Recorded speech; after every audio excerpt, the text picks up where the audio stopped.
Salam alaikum. Dans cet exemple, dans cette vidéo, on va essayer de faire une analyse des signaux analogiques, juste des calculs concernant la valeur moyenne, la transformation de Fourier, la corrélation convolution, la spectrale d'énergie de puissance, énergie puissance. Donc, ce sont des paramètres que tout initiateur ou traitement signal doit les connaître. C'est important. Donc, on va partager, parce qu'il y a des classifications, plusieurs classifications morphologiques, phénoménales, énergétiques, etc. Pour le calcul, on s'intéresse beaucoup plus aux signalogiques, donc morphologiquement c'est signalogique. Pour le cas phénoménal, donc c'est un phénomène déterministe. On commence, ce qui nous intéresse beaucoup plus, c'est la classification énergétique. Donc, pour le cas des signaux à énergie finie, tous les signaux à énergie finie, à durée limitée plutôt, sont alors à énergie finie, et tous les signaux qui obéissent la relation suivante sont à énergie finie. Donc, c'est cette relation qui va dire que le signal appartient à la classe des énergies finies. Donc, parmi les exemples, un signal durée limitée, c'est le signal standard qui est A recte sur T, donc sa durée est T, et puis l'amplitude A, parce qu'on a dit A ici, il va de pointer sur 2. En dehors, cet intervalle est nul. On va essayer de voir sa valeur moyenne. Comment on fait la valeur moyenne? D'après la définition, donc c'est la limite 1 sur U, moins U sur 2, U sur 2, U de T, dt, et ça donne directement, lorsque U tend vers l'infini, on trouvera que c'est nul, parce que ici U tend vers l'infini, et A, T c'est constante sur l'infini, ça donne 0. Et peut-être que quelqu'un va me dire c'est quoi le U?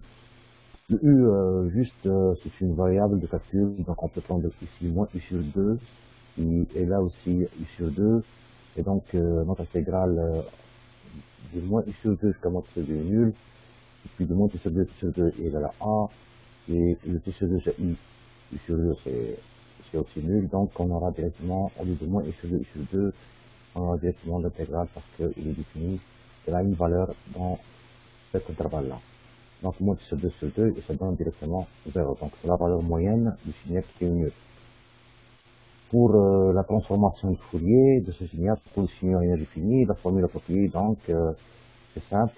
Donc x de f ici c'est x de t, donc voilà, x de f plutôt x de t exponentielle moins j de pi t. Donc, et de moins l'infini jusqu'à l'infini, notre signal seulement se trouve entre moins sur 2 et sa valeur est A. Donc, en par intégration, il faut connaître un petit peu comment on intègre l'exponentiel. Et on aura directement ça représente 2j sinus. Et automatiquement, si on multiplie par t ici, je divise par t, j'aurai directement sur le AT, et cette fonction 2j avec 2j rempli simplifié, sin pi ft sur pi ft, c'est donc sinus cardinal ft. Donc, on peut faire aussi le calcul de notre manière, le calcul à dérivé de ce signal qui est le rect, donc je le dérive, et donc j'aurai deux intuitions. Et à partir de cette dérivée, on calcule la transformation de Fourier dérivée, et on aura directement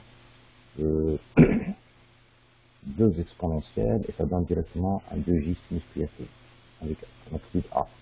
Donc, d'après la propriété de la transformation de Fourier dérivée qu'on a vu au cours, donc la transformation de Fourier de la fonction originale, c'est la transformation de la dérivée, je divise par j de pi f, parce qu'il y a une seule dérivée, donc je divise par j de pi f. Ici, la nème dérivée, donc ici c'est la puissance, ce serait, je divise par j de pi f à la puissance n. Donc, la dérivée qu'on a calculée, elle est là. La transformation de Fourier, je veux dire, qu'on a calculée, elle est là. Donc, je divise par j de pi f. Je me suis passé ici, je divise par t exprès, pour que je puisse avoir le sinus cardinal. Donc, ça a t sinus cardinal ft. Autre fonction qu'on s'intéresse, c'est la fonction de corrélation. Je ne vais pas parler de la fonction intercorrélation entre deux signaux différents, juste ici pour vous montrer comment calculer la corrélation, l'autocorrélation. Donc, lorsque le signal, on appelle auto, et lorsque le signal est différent, donc on appelle intercorrélation. Donc, l'étoile ici représente le conjugué du signal. Dans ce cas, c'est un signal réel, donc le signal, s'il est réel, donc le conjugué est égal au signal lui-même. Puisqu'il y a ici xto, on a représenté xto ici, on a répété, et ici, on a représenté la fonction décalée, décalage à droite. Le décalage à droite, donc si on décale, maintenant le centre c'est 0 ici, on monte sur 2 et on descend par monter sur 2. Donc si le centre t, donc on monte par t sur 2 plus t, et on descend, on monte sur 2 sur t avec le même amplitude. Donc pour le paramètre t entre 0 et t, on peut avoir un produit en dehors de cet intervalle, c'est nul. Donc notre intégrale, l'intersection se trouve entre l'intervalle moins t sur 2 plus t jusqu'à t sur 2. En dehors de cet intervalle-là, le produit est nul. Donc, notre intégrale sera a fois a, mais toujours, comme on l'a précisé, l'intervalle moins t sur 2 plus t jusqu'à t sur 2. Et ça donne directement a carré t moins t. Pour t inférieur à 0 et moins t, un décalage à gauche, vous voyez un décalage à gauche. Donc, si on a un décalage à gauche, donc le produit entre cette fonction-là, qui est l'original, xto, et cette fonction-là, on trouve seulement qu'il y a un produit entre les deux intervalles qui sont t sur 2 plus t et moins t sur 2. Voilà. Donc, en dehors de cet intervalle-là, le produit est nul. Donc, on calcule et on trouve que a carré t plus t. Pour t inférieur et pour t supérieur à 0, limité par t, en valeur absolue. Donc, on aura finalement cette fonction qui va résumer sur tout l'intervalle défini par la fonction de corrélation. Ce qu'on constate ici que le signal a été dilué t, voilà, je reviens, t, mais la corrélation, ici, la corrélation, on trouve une fonction tri dont la durée est le double. Toujours la fonction de corrélation a son domaine de définition, l'intervalle où se trouve cette fonction, toujours le double du signal. Pour la convolution aussi, c'est une autre fonction qu'on a besoin, surtout pour le système. Je reviens sur la corrélation. La corrélation a plusieurs applications. Je ne vais pas citer l'application ici parce que je suis en train de faire des analyses, donc il faut savoir calculer d'abord, mais ça n'empêche pas de dire que la corrélation a des applications dans le mesure du retard et la similitude, donc pas mal d'applications, l'énergie, la puissance, ça dépend de quelle classe on est. Ici, on est dans le cas des classes énergie finie, donc on verra par la suite comment on calcule la DSE plutôt, la densité spectrale d'énergie, ainsi que l'énergie, en utilisant la corrélation. Pour la convolution, généralement utilisée pour le système, un système est défini par une entrée et une sortie, ou bien plusieurs entrées, plusieurs sorties, ou bien ça dépend, MIMO, CISO, single input, single output, une entrée et une sortie, ou bien MIMO, multiple entrée, multiple sortie, multiple input, multiple output. Tout dépend, donc, lorsqu'on parle de système, on va directement penser à la convolution. Donc, c'est important, si on veut utiliser le système, de connaître comment on calcule les convolutions pour qu'on puisse bien maîtriser ou étudier, modéliser le système. Donc, pour le signal énergie finie, cette fonction est donnée par l'intégrale de xto, x conjugué. Maintenant, c'est le signal retourné, x de t moins taux, parce que ici, j'intègre par rapport à taux, et j'aurai à la sortie le temps t, petit t là. Donc, on sait que la corrélation, la convolution et la relation, elle est valable, toujours, mais quand est-ce la corrélation est égale à la convolution, ça c'est, il y a des conditions.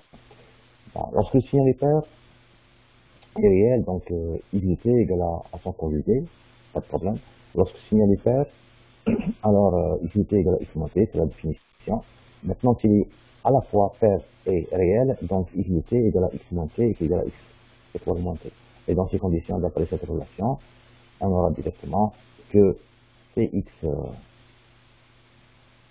de t, pardon, Cx de t égale à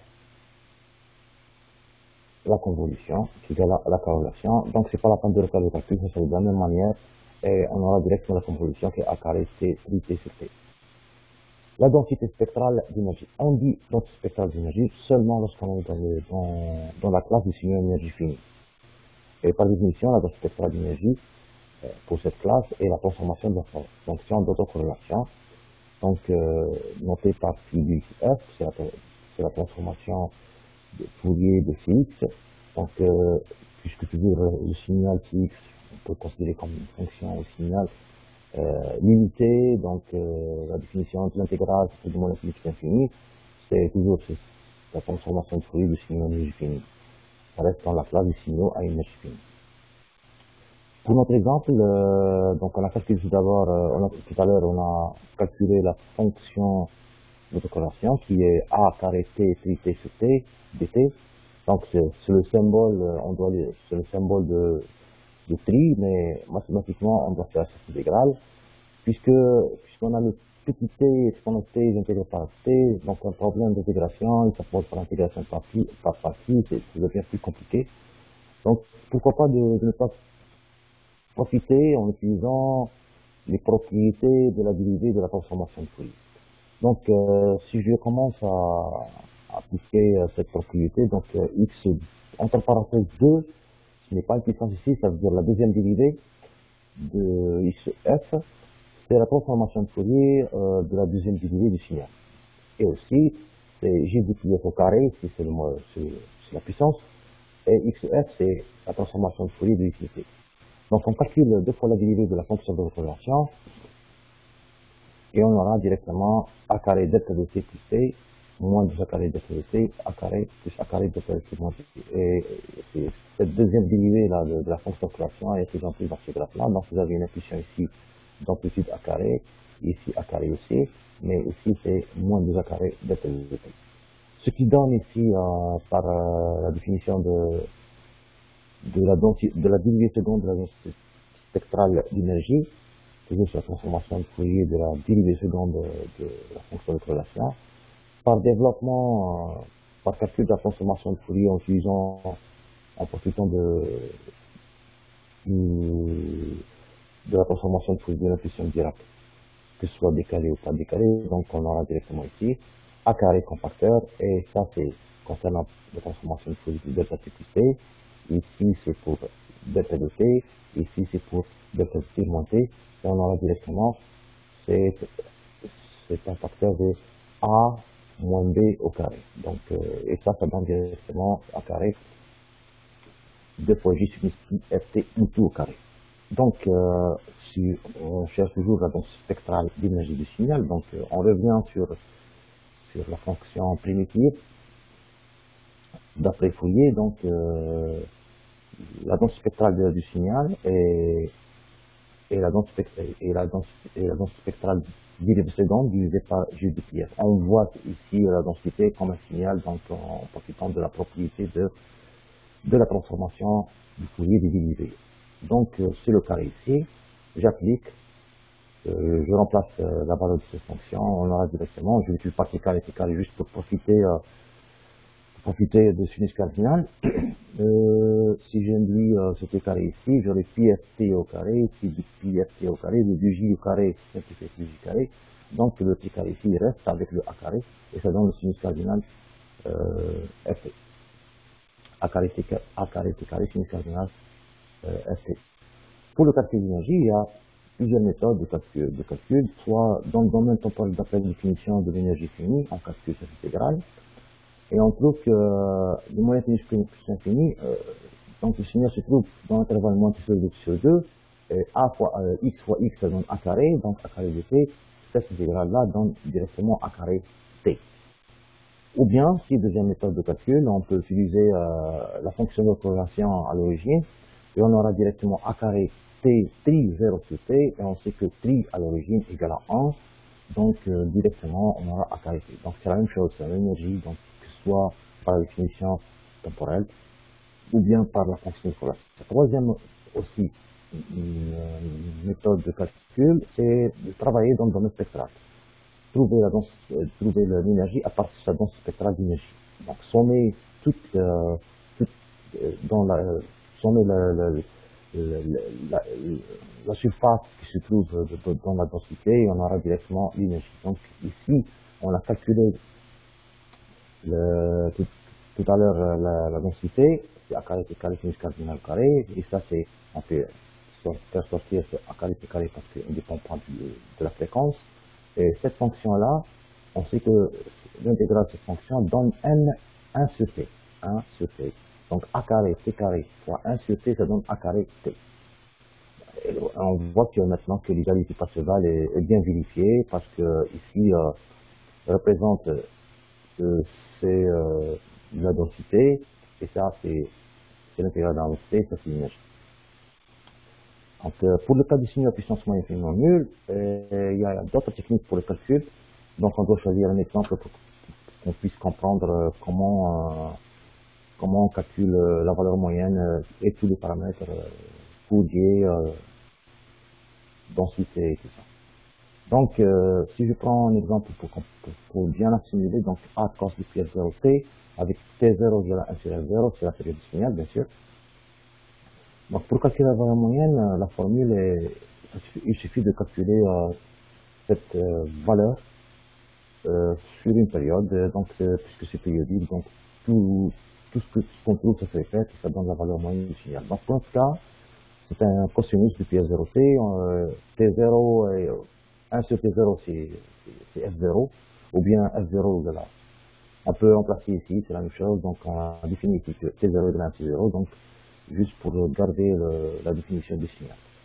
Alors, ici, pour intégrer là, donc 1 sur T0, A c'est une constante, on peut associer l'intégrale, et ici c'est le facteur du cosinus 1 sur du pi F0, et l'intégrale de cosinus du sinus, et on remplace bien sûr les valeurs de T0 sur 2 moins T0 sur 2 sur la fonction primitive du cosinus. Donc ici c'est T0 sur 2 et moins T0 sur 2. Et on sait bien que la fonction sinus est une fonction impaire, et puisque c'est une fonction impaire ici, donc sinus du pi F0 T0 sur 2 et sinus du pi F0 sur 2, donc le moins peut sortir, ça donne plus, ça fait 2 fois sinus, mais on voit que ici le F0 T0 simplifie, voilà, donc ici on revient on va remplacer F0 par 1 sur T0, donc c'est la même chose, on va depuis 1 sur T0, T0, T0 sur 2, et dans ces conditions ça donne même chose ici, donc ça donne on simplifie T0, T0, le moins ça sort, ça devient plus, donc ici la même chose, c'est le même argument, et on aura un A sur le 2, simplifié avec le 2, donc A, 1 sur le 2 pi, ici le T0 est simplifié avec T0, le A aussi est là, donc 1 sur 2 pi, 2 fois sinus pi, et sinus pi c'est égal à 0, donc tout ça sera multiplié par 0, ça donne la valeur moyenne, donc le signal est à valeur moyenne nulle. Et d'après si on trace le sinus et le cosinus, donc on trouve que la surface supérieure est égale à la surface positive. Donc sur l'axe du temps, il y a une surface positive opposée à la surface qui se trouve au-dessous de l'axe du temps. Et dans ces conditions, cette transformation donne directement nulle. Donc la transformation de Fourier de ce type de signal, pour le cas du signal périodique, la série de Fourier par la transformation exponentielle complexe est donnée par cette formule-là. Avec ces périodes, donc c'est ça, c'est la série de Fourier. Donc ici, c'est les projections du signal dans la base exponentielle, donc c'est un produit scalaire, avec ces périodes de signal périodique. Donc les projections sur la base exponentielle du signal est donc calculées par x. Ces composantes-là, c'est l'intégrale sur une période du t sur la base exponentielle. Donc si conduit par développement de la définition de la transformation Fourier A, xf égale 100 dxn delta f moins 1 sur t. On va transformer le cosinus maintenant en exponentiel. Cosinus défini en exponentiel par cette formule-là, donc exponentielle depuis f0, c'est le même argument, maintenant exponentielle exponentielle, moins plus exponentielle, l'argument négatif, lié sur le 2. Donc, ce sont les formules de l'air.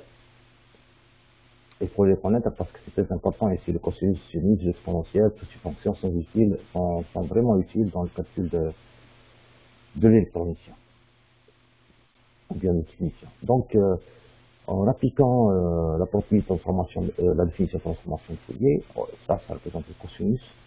Donc, on décompose et on trouve que cette fonction-là donne directement une sommation, et cette sommation représente 2 delta, multiplié par A sur 2, à la fréquence F0 et la fréquence image moins F0. Donc, par comparaison avec la formule qu'on a citée tout à l'heure, que xf égale à la formule x1 delta f moins f sur t, et pour f0 toujours, f0 égale à 1 sur t0, donc c'est la même chose, 1 sur t.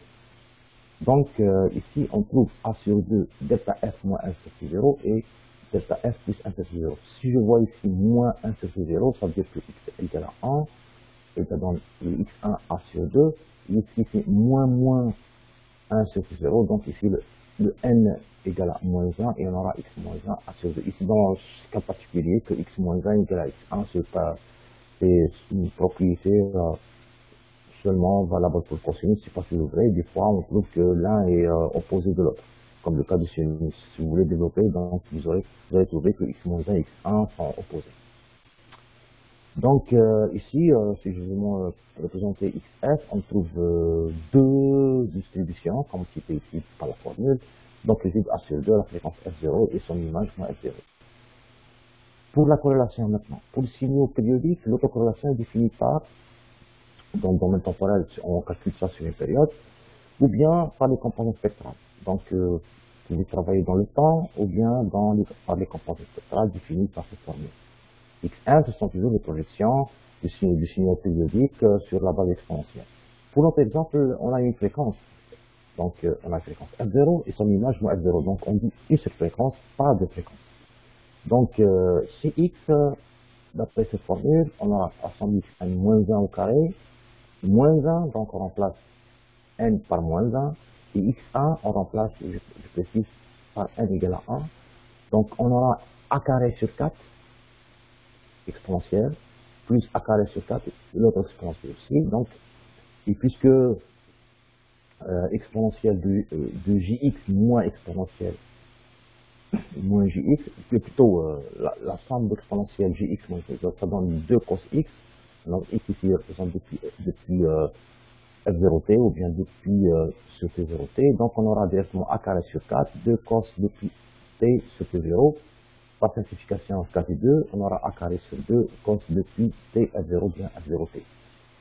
Donc ici c'est clair. Donc le calcul est simple par l'utilisation des composantes spectrales du signal périodique. Ou bien de sa projection bien sûr, dans la base exponentielle.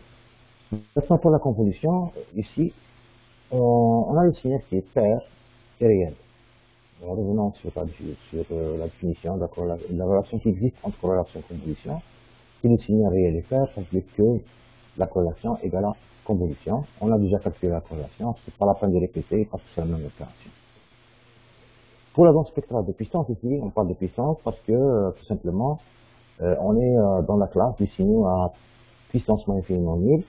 Donc, par définition, la DSP est définie par la transformation de Fourier de la fonction de corrélation. Et on a calculé déjà, et on a vu que la fonction de corrélation, de la convolution, parce que c'est identique ici, c'est a carré sur 2 cosinus. Le cosinus, déjà, on a calculé la transformation de Fourier qui est composée de deux distributions, la fréquence f0 et son image moins f0. Et donc, l'étude de 1 sur 2 pour le cosinus. Donc, si j'utilise a carré sur 2, ça devient a carré sur 4, et ce qu'on trouve directement a carré sur 4 et deux impulsions. Donc, la puissance aussi, toujours, elle se calcule par trois manières. Soit dans le domaine, par définition standard initiale dans le domaine temporel, qui est 1 sur t moins sur 2 x carré. Si on fait cette intégrale, donc ça donne le cos carré. Le cos carré, on peut le décomposer en 1 plus cos, si on a cos carré x, ça veut dire que ça donne 1 plus cos 2x sur 2. Et le x ici, c'est depuis f0t ou bien depuis t sur t0. Donc ici 2, ça devient 2 fois 2, ça donne 4. Et maintenant, cette intégrale-là, donc dans sa période, donc ici le cosinus, ça devient nul. Déjà, on a trouvé que c'est la valeur moyenne nulle. Et puis, il y a un demi a carré, on trouve directement dans l'intégration moins T0 sur T0 sur 2 ou T0 sur 2, donc ça donne T0, ça simplifie le T0, et on a directement a carré sur 2. Deuxième méthode de calcul, c'est de trouver la transformation de Fourier à partir de la fonction de corrélation. Plutôt la puissance à partir de la fonction de corrélation. On sait bien que la puissance pour les signaux à puissance moyenne finalement nulle est égale à la fonction de corrélation à l'origine. Donc on sait que la fonction de corrélation, autocorrélation calculée à l'origine, déjà calculée, c'est depuis f0t, mais ici elle représente 0, donc on remplace 0, le cosinus à l'origine ça veut dire 1, et ça donne a carré sur 2. Vous voyez que c'est le même x, c'est la même valeur, donc automatiquement ça doit être la même chose. A carré sur 2, A carré sur 2. Et une troisième méthode de calcul, c'est à partir de la densité spectrale de puissance. On a déjà calculé la densité spectrale de puissance qui est A carré sur 4, somme des deux distributions distribuées sur F0 et moins F0. Et cette intégrale-là, les distributions, ça donne 2. Le A carré sur 4 est un facteur en dehors de l'intégrale, donc A carré sur 4 fois 2, 2, ça donne A carré sur 2. Donc vous voyez que ce soit par la première, deuxième, troisième, donc on peut arriver à la solution. À vous de choisir maintenant quelle est la solution qui est simple pour vous pour calculer la puissance. Et ça vérifie encore l'égalité intervalle, elle est vérifiée par la somme du xn carré qui est la 1 sur t. Ça représente, c'est à partir des composantes spectrales, donc c'est la densité, et puis ici c'est à partir de la représentation temporelle du signal. Donc il y a aussi d'autres signaux qui sont de la deuxième classe du signal à puissance moyenne, c'est-à-dire du signal à puissance moyenne qui est non nul, mais qui ne sont pas payés. Comment on fait avec ces signaux? Donc on a pris comme exemple standard pour comprendre mieux, on a pris le signal échelon, il est représenté A échelon de T, donc le A est égal à 1 pour T positif et nul pour T négatif. Donc on sait bien que ce signal est comment dirais-je, la puissance moyenne qui est non nulle, et on veut chercher comment calculer sa valeur moyenne. Le calcul de la valeur moyenne est défini par cette intégrale-là, et je précise que U là, c'est une variable juste du calcul. On peut partager symétriquement autour de l'axe Y, moins U sur l'axe du temps, moins U sur 2 jusqu'à U sur 2. Et puis, en projetant sur la représentation du signal, on trouve que de moins U sur 2 jusqu'à 0, il n'y a rien, donc c'est 0 le signal, 0 dt, et de 0 jusqu'à U sur 2, c'est l'amplitude du A. Donc, on aura directement 1 sur U, A U sur 2, on remplace directement, et on trouve que, avant de faire la limite, il faut simplifier U, et on aura directement A sur 2. Ça, c'est la valeur moyenne du signal. Pour la transformation de Fourier de ce type de signaux, des signaux à puissance moyenne nulle qui ne sont pas périodiques, il faut penser toujours à éliminer la valeur moyenne. Pour l'éliminer, il faut la trouver tout d'abord. Donc, tout signal peut être représenté par sa valeur moyenne plus un autre signal à valeur moyenne nulle. C'est le cas de l'échelon. On a déjà calculé la valeur moyenne, on a trouvé x bas qui est égal à A sur 2, pour le cas de A échelon de t. Donc il nous reste de chercher x0 de t qui est le signal jetant à valeur moyenne nulle. Donc tout signal peut être décomposé en somme, je précise, valeur moyenne du signal, x, plus un autre signal qu'on ignore bien sûr, on doit le chercher. Mais on est sûr que l'autre signal a une valeur moyenne non nulle, plutôt nulle. Puisque la valeur moyenne est déjà calculée, on a trouvé A sur 2 pour le cas de A échelon de t. Maintenant, il suffit de chercher x0 de t, le signal à valeur moyenne nulle. faire l'abstraction, on trouve A sur 2 pour T positif et moins A sur 2 pour T négatif. Donc ça représente le A sur 2 simulé. On peut le représenter ici. Le X0, c'est le A sur 2 et moins A sur 2, donc dans les deux intervalles positif et négatif. T positif et T négatif. Donc ici, on profite aussi, une autre fois, de la propriété de la dérivée. Je dirige le signal et ça donne directement A delta de T. On calcule la transformation de Fourier. Donc, entre parenthèses, X0, entre parenthèses, ça veut dire la dérivée, la transformation Fourier du signal dérivé. Et on aura directement la transformation de A delta de T, ça donne A. D'après la propriété de la transformation de Fourier, X0 de F égale à la transformation de la dérivée sur G du phi F. La transformation de dérivée c'est A, G du phi F est là, donc finalement, on peut maintenant sommer la transformation par la propriété de linéarité de la transformation de Fourier, donc XF c'est la transformation de la composante continue du signal, plus la transformation du signal jetant qui a une valeur moyenne nulle. Donc la valeur moyenne c'est A sur 2, sa transformation de Fourier c'est A sur 2 de F, plus ce qu'on a trouvé ici, X0 de F. Donc on fait sortir comme facteur de A sur 2, on a la de F plus 1 sur G pi F. Maintenant pour la corrélation, la définition de l'autocorrélation de signaux est donnée par 1 sur U moins U sur 2, X de taux, X étoile, taux moins T. X de taux moins T conjugué. Dans ce cas, on a un signal réel, donc on n'a pas besoin de conjuguer. On va tracer X de taux, X c'est taux moins T, donc décalage à droite. Donc pour T, le paramètre T positif, on a maintenant X taux moins T est égal à 1 pour taux supérieur à T et égal à 0 pour taux inférieur à T. En faisant ce produit-là, puisque le signal est réel, donc le produit X taux moins T est égal à A carré pour taux supérieur à T égal à 0 pour taux inférieur à T. D'où l'autocorrélation devient X 1 sur U, donc moins U sur 2 jusqu'à T, c'est 0, le produit est nul, plus intégrale de T vers U sur 2 A carré.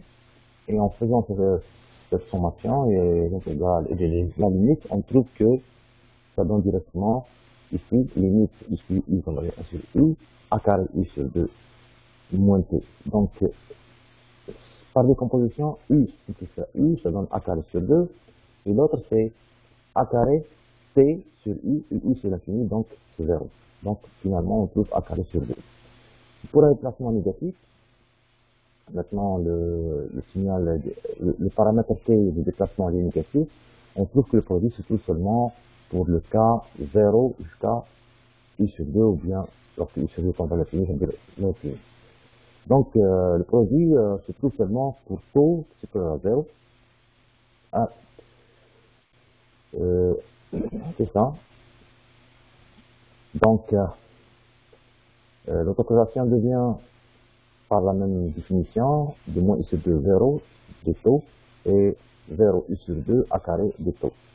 Et on trouve la même chose, A carré sur 2. Donc quel que soit le déplacement à gauche ou à droite, on aura directement, quel que soit le déplacement ici, on aura Cx de T, l'autocorrélation est de la A carré sur 2.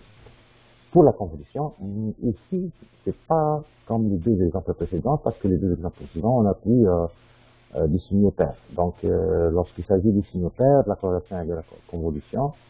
Réel pair, bien sûr. Réel pair, donc les deux signaux sont réels et pairs. Les deux signaux précédemment sont réels et pairs. C'est pour cette raison qu'on a trouvé la corrélation égale à la convolution. Et dans ces conditions, on n'a pas fait de calcul, on a utilisé seulement la propriété. Ici, dans ce cas, vous voyez que le signal n'est pas pair. Et la définition de la convolution, pour le cas du signaux à puissance moyenne non nulle non périodique, est donnée par cette formule-là. Puisque le signal n'est pas pair, alors la corrélation est différente à la convolution. Donc, C X de T est différent de la convolution. Donc, pour T négatif, on va voir maintenant, pour un déplacement négatif, ici on a X de taux, ici c'est le X de T moins taux. Attention, ici le taux, T moins taux, ça veut dire le signal retourné et décalé à T. Et voilà, maintenant, on voit que si on fait le produit entre ces deux signaux, on trouve qu'elle est nulle. Graphiquement, donc nulle. Calculons maintenant pour un déplacement pour t positif, un paramètre t positif, on prend x tau, x t moins tau, et on trouve qu'il y a seulement le produit dans l'intervalle 0t. 0t. Donc, ici, le produit existe égal à a carré seulement lorsque tau est supérieur à 0 et inférieur à t. D'où la convolution devient alors l'intégrale entre 0t de a carré d tau, et ça donne a carré t, l'échelon de t, donc a carré r rampe, la fonction rampe, et on peut voir cette fonction représentée dans cette figure-là. Donc la pente égale à a carré, et pour l'intervalle 0 jusqu'à l'infini. Donc, pour la densité spectrale, elle est définie par la transformation de Fourier de la fonction de corrélation. On a trouvé que tout à l'heure, la fonction de corrélation est a carré sur 2, donc c'est une constante. Et la transformation de constante, c'est une constante multipliée par delta de f. C'est une constante multipliée par delta de f. La puissance, la fameuse puissance peut être calculée par trois manières, à partir de x carré, ou bien de la fonction de corrélation, ou bien de la sommation de la densité spectrale de puissance. Donc, la même chose, si on développe, on trouve que 0i sur 2, a carré, parce que ici, x de t, attendez là, moins i sur 2, x de t, oui, parce que c'est la fonction échelon, ça commence de 0, donc 0i sur 2 a carré, et on aura directement a carré sur 2. Pour la fonction de corrélation, on a trouvé déjà, quel que soit t égale à a carré sur 2, donc pour 0 aussi, c'est a carré sur 2. Pour la densité spectrale de puissance, on a trouvé que px égale à moins l'infinité infini, la densité spectrale de puissance, c'est intégrale, et cette fonction intégrale, c'est a carré sur 2 delta de f. On fait sortir a carré sur 2 en dehors de l'intégrale parce que c'est indépendant de f. Et maintenant, c'est dans l'intégrale de df de f, c'est que ça donne a carré sur 2. Toujours l'égal du Parseval est vérifié. Donc, j'espère que vous avez bien suivi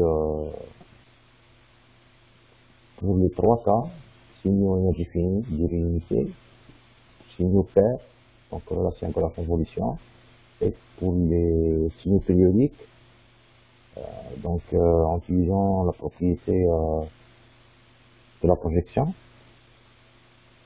et aussi pour les signaux